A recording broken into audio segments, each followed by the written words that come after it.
Good morning વિદ્યાર્થી મિત્રો, DC ક્લાસમાં આપનું હાર્દિક સ્વાગત છે. ગણિત વિષય સાથે આજે આપણે એક નવી શરૂઆત કરવા જઈ રહ્યા છીએ અને સૌથી પહેલા આપણે સંખ્યાઓ વિશે ભણીશું. તો સંખ્યાઓ આટલી બધી અગત્યની કેમ હોય છે? તો સંખ્યાઓનો ઉપયોગ દરેક જગ્યા પર થતો હોય છે. ઉદાહરણ તરીકે તમે કોઈ બજારમાં કોઈ વસ્તુ લેવા જતા હોય તો દુકાનદાર સાથે જે પૈસાની લેવડ દેવડ હોય એ વખતે પણ સંખ્યાઓનો ઉપયોગ થતો હોય છે.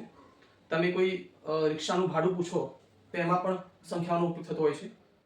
કોઈ જગ્યાએ તમે લંબાઈના માપણ માટે વાત કરો તો ત્યાં પણ સંખ્યાનો ઉપયોગ ખૂબ જ થતો હોય છે. તમે કોઈ વસ્તુનું વજન માપતા હોઈએ ત્યારે પણ સંખ્યાનો ઉપયોગ થતો હોય છે. વર્ગમાં વિદ્યાર્થીઓની સંખ્યા એમાં પણ સંખ્યાનો ઉપયોગ થાય છે. સ્કૂલમાં વિદ્યાર્થીઓની સંખ્યા કહી લો, અથવા એવી ઘણા બધા ઉદાહરણો હોઈ શકે છે જેમાં સંખ્યાનો ઉપયોગ ખૂબ જ થતો હોય છે. તો આપણે સંખ્યાઓ વિશે સમજવું એ ખૂબ જ અગત્યનું છે. સંખ્યાઓ માટે જરૂરી છે કે સંખ્યા બને છે કેવી રીતે? તો સંખ્યાઓ મુખ્યત્વે અંકોનો મદદથી બનતી હોય છે. તો ગણિતિક વિષયમાં, ગણિતિક ભાષામાં જઈએ તો અંક મુખ્ય કુલ 10 અંકો હોય છે. 0, 1, 2, 3, 4, 5, 6, 7, 8, 9 એમ કુલ 10 અંકો હોય છે અને 10 અંકોનો ઉપયોગથી જ બાકી બધી સંખ્યા બનતી હોય છે. ચાહે પછી એ 1000 હોય, 10,000 હોય, લાખ હોય, કરોડ હોય કે એનાથી પણ વધારે. તો એ બધી જ સંખ્યાઓ બનવા પાછળનું મુખ્ય કારણ છે આ અંકોનો ઉપયોગ. તો સંખ્યા તો સમજી ગયા કે આ પ્રકારની સંખ્યા બને છે, પણ એવી સંખ્યાઓના પ્રકાર કેટલા છે? તો સૌથી પહેલા આપણે પ્રાકૃતિક સંખ્યાઓ વિશે ભણીશું. તો પ્રાકૃતિક સંખ્યાઓ એટલે શું? તો જે સંખ્યાઓની શરૂઆત 1 થી થઈ અને અનંત સુધી જઈ શકે. ઘણી બધી સંખ્યાઓ છે, 1, 2, 3, 4, 5, 6, 7, 10, 15, 50 ગમે તે હોઈ શકે છે. એમ પ્રાકૃતિક સંખ્યાઓ એ બધી જ આવે. પ્રાકૃતિક સંખ્યાઓની સંજ્ઞા પૂછવામાં આવે તો એ છે n. એમ પૂછવામાં આવે કે સૌથી નાની પ્રાકૃતિક સંખ્યા કઈ? તો જવાબ આવશે 1. એનું કારણ કે પ્રાકૃતિક સંખ્યાઓની શરૂઆત 1 થી થાય છે. ગુણાકાર માટે તટસ્થ સંખ્યા પૂછવામાં આવે તો એનો પણ જવાબ આવશે 1. એનું કારણ શું?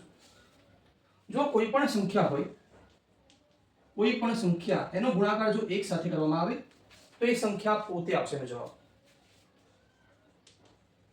ઉદાહરણ તરીકે 4 ગુણ્યા 1 કરીએ તો જવાબ આવે 4.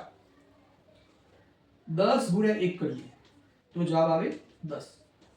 મતલબ કોઈ પણ સંખ્યાનો ગુણાકાર જો 1 સાથે કરવામાં આવે તો જવાબ આવશે એ સંખ્યા પોતે. એવી જ રીતે જો 1 નો ગુણાકાર કોઈ સંખ્યા સાથે કરવામાં આવે તો પણ જવાબ સંખ્યા પોતે આવશે.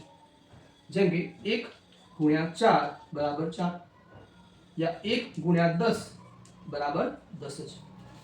એટલે કે 1 નો ગુણાકાર તમે કોઈ સંખ્યા સાથે કરો કે પછી કોઈ સંખ્યાનો ગુણાકાર 1 સાથે કરો, જવાબ તમારો એ સંખ્યા પોતે આવવાની છે. એટલા માટે એ તટસ્થ છે એવું કહી શકાય. તો ગુણાકાર માટે તટસ્થ સંખ્યા છે 1. બીજી સંખ્યાનો પ્રકાર છે પૂર્ણ સંખ્યાઓ. પૂર્ણ સંખ્યાઓ એટલે કે હોલ નંબર. હોલ નંબર્સની સંજ્ઞા છે w અને પૂર્ણ સંખ્યાઓમાં શરૂઆત થાય છે 0 થી. તો 0, 1, 2, 3, 4 એમ અનંત સુધી સંખ્યાઓ હોઈ શકે. તો આપણે કહી શકીએ કે ભાઈ આ બધી જ પ્રાકૃતિક સંખ્યાઓ પૂર્ણ સંખ્યાનો એક ભાગ છે. ખાલી એમાં 0 ઉમેરેલો છે. દેખો, તો પૂર્ણ સંખ્યાઓ બરાબર 0 વત્તા પ્રાકૃતિક સંખ્યાઓ કહી શકાય. બધી જ પ્રાકૃતિક સંખ્યાઓને જો આમાં ઉમેરી દેવામાં આવે અને 0 ઉમેરવામાં આવે તો એ બધી જ સંખ્યાઓ બની જશે પૂર્ણ સંખ્યાઓ. સૌથી નાની પૂર્ણ સંખ્યા પૂછવામાં આવે તો જવાબ આવશે 0. કારણ કે પૂર્ણ સંખ્યાઓની શરૂઆત 0 થી થાય છે. સરવાળા માટે તટસ્થ સંખ્યા કઈ?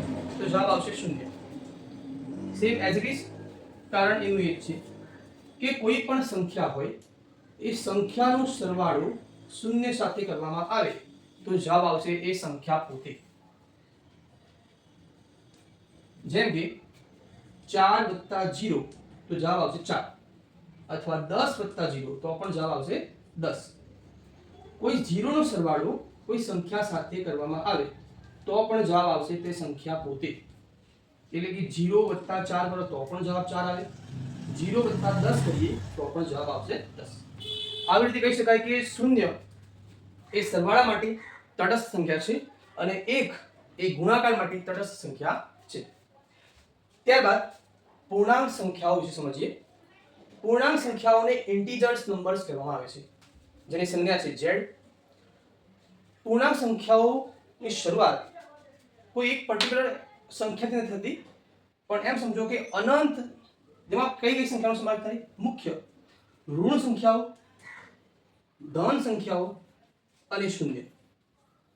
આ ત્રણેય વસ્તુનો સમાવેશ જેમાં થતો હોય એ બધી જ સંખ્યાઓને આપણે પૂર્ણાંક સંખ્યાઓ કહી શકાય. જેમ તમે જોઈ શકો છો કે -3 -2 -1 0 +1 +2 +3 એમ ગમે તે કોઈ પણ સંખ્યા પ્લસ અથવા માઇનસ હોય એ બધી જ સંખ્યાઓના અથવા તો શૂન્ય હોય એ બધી જ સંખ્યાઓને આપણે પૂર્ણાંક સંખ્યાઓ કહી શકીએ. Thank you.